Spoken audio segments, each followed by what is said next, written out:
Si aujourd'hui, la rencontre entre les députés et le gouvernement devait commencer à 10h du matin, cette réunion n'a débuté qu'à 16h. Un conflit entre les députés est à l'origine de ce retard, un désaccord causé par la modification de l'ordre du jour et par la présence des journalistes. L'examen des projets de loi relatifs aux prochaines élections se poursuit au palais de Timbazaz. Le point de ces textes concernant la commission locale de recensement des électeurs soulève également de nombreuses questions. Un point abordé dans l'article 14 du projet de loi relatif au régime général des élections et des référendums. Donald Trump a annoncé aujourd'hui dans un tweet matinal qu'il limogeait le secrétaire d'État Rex Tillerson, remplacé par le directeur de la CIA, Mike Pompeo. Le président américain a évoqué des désaccords avec le secrétaire d'État Rex Tillerson pour expliquer son limogeage, citant en particulier le dossier du nucléaire iranien.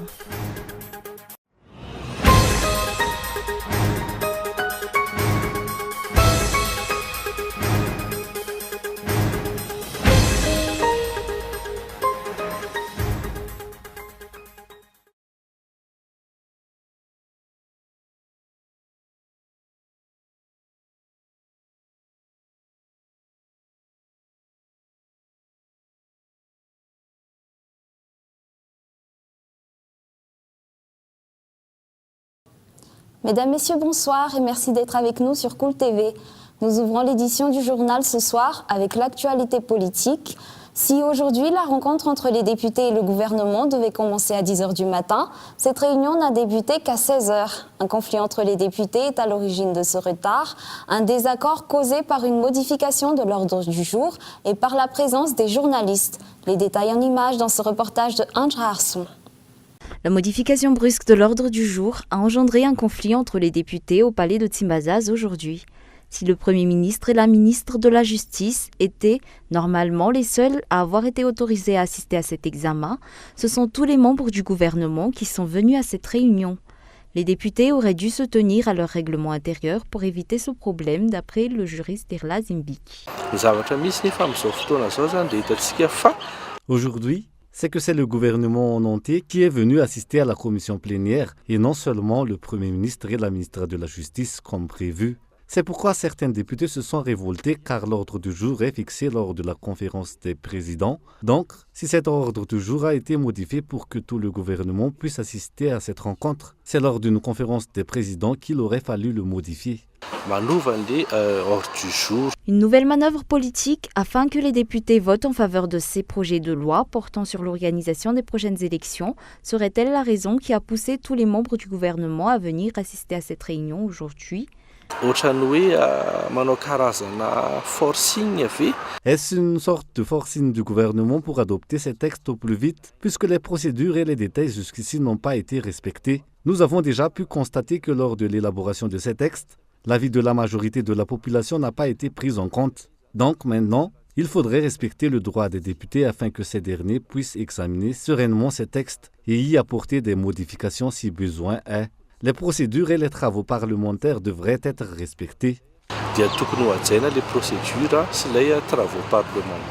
C'est à partir de 16h que les travaux de commission au palais de Timbazaz a repris, une réunion finalement ouverte à tous.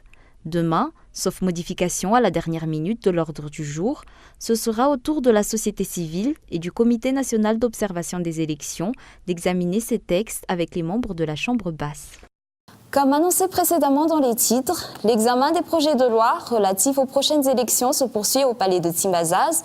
Le point de ces textes concernant la commission locale de recensement des électeurs soulève également de nombreuses questions. Un point abordé dans l'article 14 du projet de loi relatif au régime général des élections et des référendums. Reportage Lily Rabiat. L'article 14 du projet de loi relatif au régime général des élections et des référendums portant sur la commission locale de recensement des électeurs soulève certaines interrogations auprès de l'opinion publique. Le second paragraphe de cet article dispose que ladite commission est composée du premier responsable du Fouktan et de 2 à 4 représentants du Fouktan, dont le nombre est fixé par la Commission électorale nationale indépendante, selon la taille du Fouktan concerné. Elle est placée sous la responsabilité du démembrement de la Commission électorale nationale indépendante au niveau de la commune dont relève le Fouktan. Ce qui interpelle dans cet article, c'est que le gouvernement force les chefs de Fouctane à intégrer cette commission, alors que depuis toujours, c'est aux citoyens de désigner leurs représentants auprès de cette entité. Qui plus est, le chef du Fouctane est encore sous la coupole du district et sa position est sujet de débat à cause de son système de contrôle. Il est difficile pour l'opinion publique de croire qu'une commission rattachée, d'une certaine manière, au district puisse être indépendante, puisqu'il serait difficile pour le chef du Fouctane d'aller à l'encontre des ordres donnés par ses supérieurs. C'est vers le district que les Fouctanes se tournent pour les décisions à prendre concernant le fonctionnement du Fouctane. C'est le point qui pose problème dans la mise en place de cette commission. Ce genre de méthode a pourtant été critiqué par la société civile dans ce processus électoral. Les observateurs se demandent jusqu'à quelle mesure les autres membres de la commission pourront repousser la pression du chef du Fouctane si cela venait à se produire, mais également jusqu'où ces chefs de Fouctane pourront aller à l'encontre de la pression exercée par le chef du district et le ministère de l'Intérieur si cette situation venait également à se produire. Ces chefs de Fouctane, sous peine de renvoi, pourront-ils résister aux possibles pressions exercées par le district sur la liste électorale ? C'est évident que cet article est un moyen de contrôler chaque Fouctane durant la période des élections. Sur un tout autre sujet, le décret d'abrogation de la nomination du procureur général de la Cour suprême a été annulé. Il s'agit de s'organiser et non de créer un conflit, d'après les explications. Ce procureur général a tenu à souligner que les tribunaux sont les piliers garants d'un état de droit. Les détails dans ce reportage de Feyzour Rafali. Le procureur général de la Cour suprême peut maintenir son poste. Le décret d'abrogation de sa nomination a été annulé. Chacun a sa manière d'interpréter les lois d'après ce procureur général. Il n'y a aucun conflit dans cette affaire. Chacun a juste sa manière d'interpréter la loi. Il n'y a donc pas de question de conflit. Il s'agit là d'un effort pour le développement et le renforcement d'un état de droit. Lorsqu'on parle de développement d'un état de droit, c'est un honneur pour la nation entière, pour la population, les dirigeants, ainsi que le domaine de la justice tout entière. Les tribunaux sont les piliers garants d'un état de droit.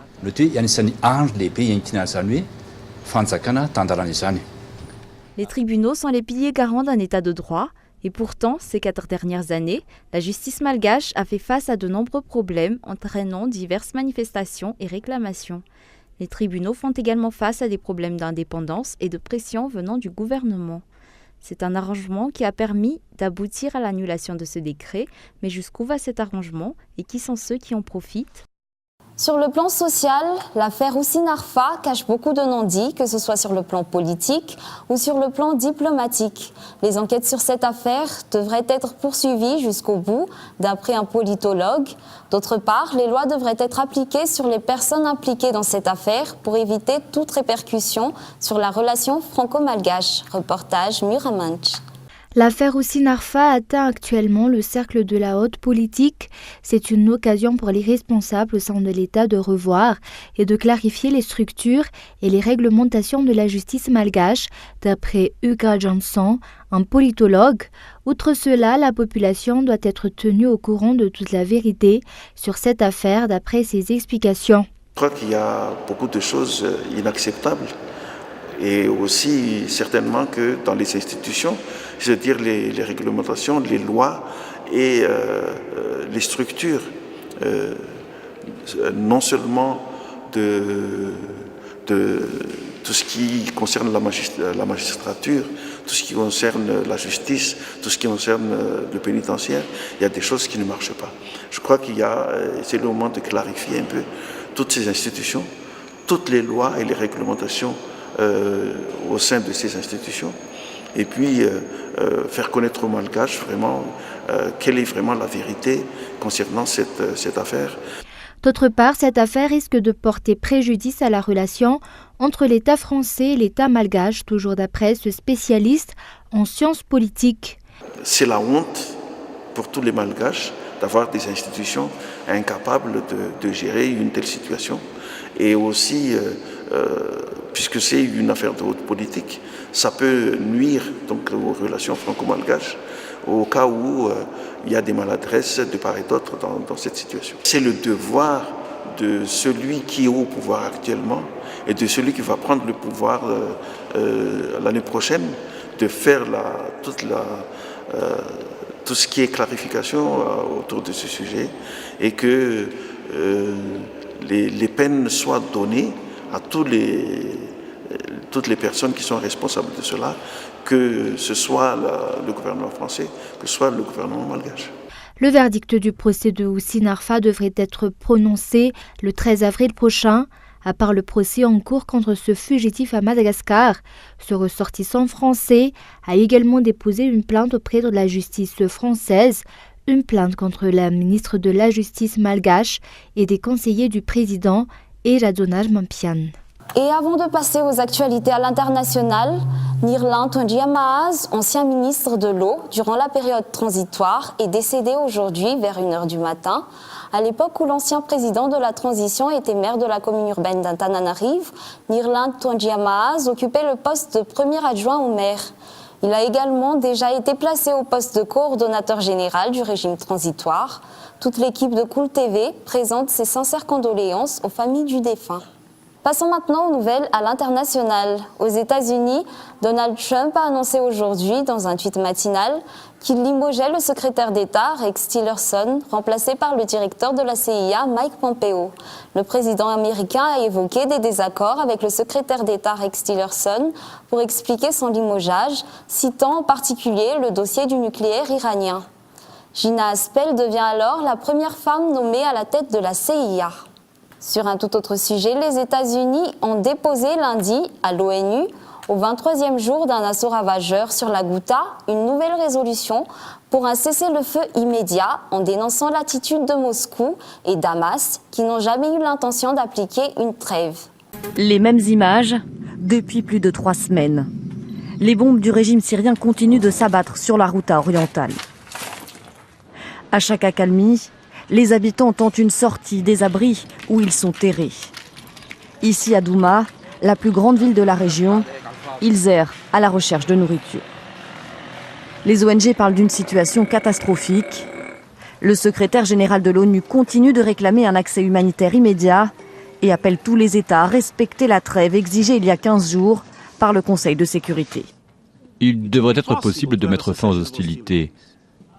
Il devrait être possible d'acheminer de l'aide, d'évacuer les malades et les blessés. Il devrait être possible de lever le siège. Nous ne pouvons pas abandonner pour le bien du peuple syrien.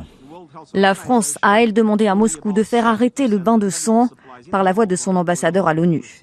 Les États-Unis ont déposé une nouvelle résolution pour un cessez-le-feu immédiat. Ils dénoncent l'attitude de Moscou et de Damas et menacent le régime syrien. Nous mettons en garde toute nation déterminée à imposer sa volonté par des attaques chimiques et des souffrances humaines, en particulier le régime syrien. Les États-Unis restent prêts à agir si nous le devons. Des menaces restées jusqu'ici sans effet. En moins d'1 mois, le régime syrien a réussi à reprendre 60% de l'enclave rebelle. Une offensive qui a fait près de 1200 morts, dont près de 250 enfants. À Mayotte, la ministre des Outre-mer, Annick Girardine, a annoncé lundi une série de mesures pour tenter de déminer le mouvement de contestation qui agite le département français de l'océan Indien, où elle a reçu un accueil mouvementé. Reportage France 24. Devant les caméras, la ministre des Outre-mer affiche un large sourire. Sa visite n'est pourtant pas de tout repos. À son arrivée à Mayotte, Annick Girardin est rapidement prise à partie par des manifestants. Ils redoutent qu'elle n'ait aucun pouvoir pour gérer la crise. Nous ne voulons pas des discussions de simple courtoisie qui sont somme toute stériles. Le dialogue est musclé. Moi, je suis venue ici avec une légitimité. Je suis la ministre des Outre-mer, d'accord? Je suis votre ministre, je suis ultramarine comme vous. Et je sais ce que c'est qu'un territoire difficile. Je sais ce que c'est que Mayotte parce que j'y suis venue une semaine. Jamais vous avez vu un ministre venir une semaine. Donc je n'accepterai pas certaines remises en question de ma légitimité. Les manifestants réclament plus de sécurité à Mayotte, car ces derniers mois, les vols avec violence et les cambriolages se sont multipliés. La population se dit à bout et clame son inquiétude devant la ministre. Nos enfants les plus timides, les plus discrets ramènent des armes blanches et quand on leur demande pourquoi vous avez besoin de ramener des armes blanches à la maternelle, ils nous expliquent que c'est pour se défendre. Ça ne peut plus continuer. Nous, on a l'impression que Ça sera une guerre civile. Il faut qu'on arrive à faire et à donner à Mayotte l'impulsion que Mayotte mérite. Il faut sortir de la crise au plus vite, car Mayotte est secouée par la grève générale depuis 3 semaines déjà. Partout sur l'île, des barrages qui bloquent les routes principales et des infrastructures publiques qui tournent au ralenti quand elles ne sont pas fermées. Là, on est juste devant de l'école de ma fille. Du coup, aujourd'hui, c'est fermé, c'est fermé. Et il y a même un cadenas, parce que d'habitude, il n'y a jamais du cadenas. En fin d'après-midi, Annick Girardin a annoncé l'arrivée de renforts de police et de gendarmerie ces prochaines semaines. Et avant de nous quitter, revenons brièvement sur les grands points de ce journal. Si aujourd'hui, la rencontre entre les députés et le gouvernement devait commencer à 10h du matin, cette réunion n'a débuté qu'à 16h. Un conflit entre les députés est à l'origine de ce retard. L'examen des projets de loi relatifs aux prochaines élections se poursuit au palais de Timbazaz. Le point de ces textes concernant la commission locale de recensement des électeurs soulève également de nombreuses questions. Et enfin, Donald Trump a annoncé aujourd'hui, dans un tweet matinal, qu'il limogeait le secrétaire d'État, Rex Tillerson, remplacé par le directeur de la CIA, Mike Pompeo. Et c'est la fin de ce journal. Nous vous remercions pour votre fidélité. Bonne soirée à tous et excellente suite de programmes en compagnie de Cool TV.